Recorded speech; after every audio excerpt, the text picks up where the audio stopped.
I'm still doing a lot with PTA this year. And one of the things that I got to do was attend National's legislation conference, which was in person in Virginia. And it was a great experience. I went with our state president, Shireen Walter, and Kathleen Fay, our director of Ledge, and several other folks from California were there. We had a fairly large delegation. I think we had about 20 people. So we had a lot of amazing experiences. Dr. Jill Biden came and spoke to us in a very tiny little ballroom. So that was awesome. Going through all the Secret Service security wasn't, but actually getting to be super close to her and being in a room with her was amazing.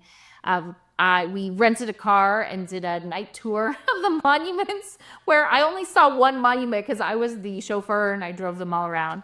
But coming home, Ron was at CATA, and so my mom was with Libby, and I wasn't on the same flight as everybody else. I, for whatever reason, was on a different flight. I got stuck in, I think it was Texas. I was there for hours and hours and hours. They kept canceling my flight, changing my flight. The weather was terrible. It took me almost a full day to get back home.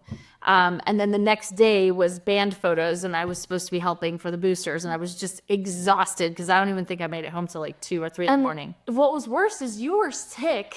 I remember. I was so sick. Yeah, I was not feeling great. And so I'm buying Sudafed in the airport, which, you know, is not an inexpensive thing to buy normally, but in the airport, it's even worse.